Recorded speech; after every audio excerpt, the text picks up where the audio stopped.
കൂട്ടുകാരെ, എൻ്റെ വീഡിയോ കാണുന്ന എല്ലാ കൂട്ടുകാർക്കും സുഖമാണല്ലോ. ഞാനിന്നിവിടെ വീട്ടിലുള്ള ചേരുവകൾ കൊണ്ടുള്ള ഒരു 4 മണി പലഹാരമാണ് തയ്യാറാക്കിയിരിക്കുന്നത്. ഇത് വളരെ എളുപ്പത്തിൽ തന്നെ നമുക്ക് തയ്യാറാക്കാൻ പറ്റും. നല്ല ടേസ്റ്റ് ആയിട്ടുള്ളതാണ് ഈ 4 മണി പലഹാരം. വീഡിയോ കാണുന്നതിന് മുന്നേ ഇഷ്ടമായെങ്കിൽ ആദ്യമായി കാണുന്നവരെല്ലാം എൻ്റെ ചാനൽ സബ്സ്ക്രൈബ് ചെയ്യണം. സ്കൂൾ വിട്ടു വരുന്ന കുട്ടികൾക്കൊക്കെ ഇത് കഴിക്കാൻ വളരെ ഇഷ്ടമായിരിക്കും. ഇത് നല്ല ഹെൽത്തി ആയിട്ടുള്ളതാണ്. വീട്ടിലുള്ള സാധനങ്ങൾ വെച്ചിട്ടാണ് ഞാൻ ഈ 4 മണി പലഹാരം തയ്യാറാക്കുന്നത്. ഒരു പാൻ ചൂടാകുമ്പോൾ അതിലേക്ക് നമുക്ക് 2 സ്പൂൺ നെയ്യ് ഒഴിച്ചു കൊടുക്കാം. നെയ്യ് ഒന്ന് ചൂടായി വരുമ്പോൾ അതിലേക്ക് ഒരു ഏത്തപ്പഴം ചെറിയ കഷ്ണങ്ങളായിട്ട് അരിഞ്ഞത് ഇട്ട് കൊടുക്കാം. ഇട്ടിട്ടൊന്ന് വേവിച്ചെടുക്കാം, വഴറ്റിയെടുക്കാം.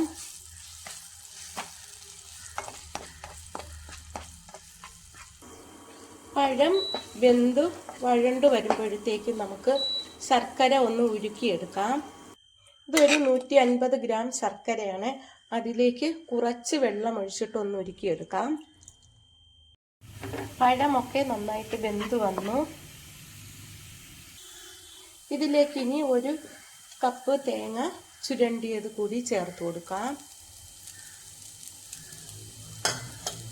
എന്നിട്ട് ഇത് ഒന്നുകൂടി ഇളക്കി കൊടുക്കാം. ഇതിലേക്ക് 2-3 ഏലക്ക ചതച്ചത് ഇട്ട് കൊടുക്കാം. എന്നിട്ട് ഇത് ഇളക്കാം. കുറച്ച് സമയം ഇളക്കിയാൽ മതിയാകും. ഇതിലേക്ക് ഇനി 250 ഗ്രാം റവ ഇട്ട് കൊടുക്കാം. അത് നമുക്ക് അതിലേക്ക് ഇട്ട് കൊടുക്കാം. എന്നിട്ട് ഇത് ഒന്നുകൂടി ഇളക്കി കൊടുക്കാം. വറുത്ത റവ ആയതുകൊണ്ട് ഒരുപാട് സമയം ഇളക്കേണ്ട ആവശ്യമില്ല. ഇനി ഇതിലേക്ക് ശർക്കര പാനി ഒഴിച്ചു കൊടുക്കാം. ഒരു അരിപ്പിൽ കൂടെ അരിച്ചൊഴിച്ചു കൊടുക്കാം.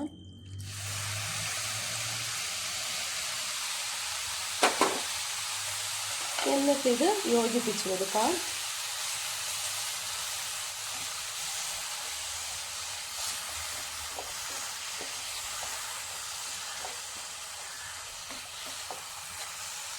നന്നായിട്ട് യോജിപ്പിച്ചെടുക്കാം.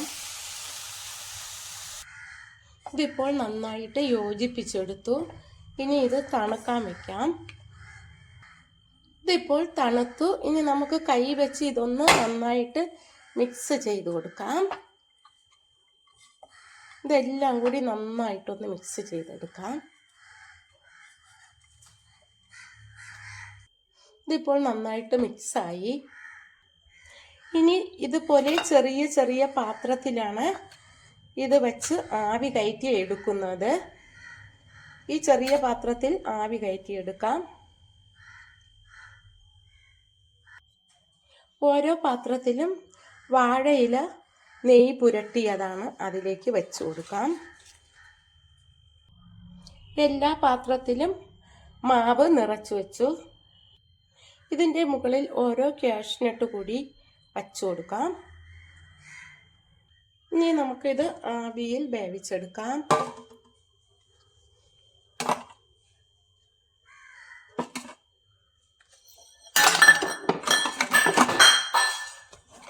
ആവിയിൽ വേവിച്ചെടുക്കാം.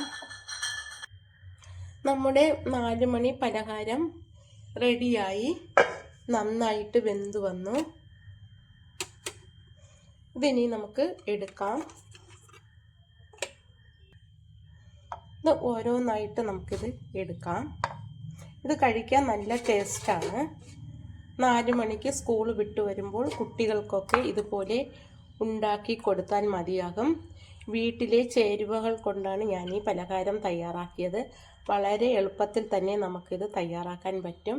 എൻ്റെ ഈ വീഡിയോ ഇഷ്ടമായെങ്കിൽ ആദ്യമായി കാണുന്നവരെല്ലാം എൻ്റെ ചാനൽ സബ്സ്ക്രൈബ് ചെയ്യണം, സപ്പോർട്ട് ചെയ്യണം. Thank you.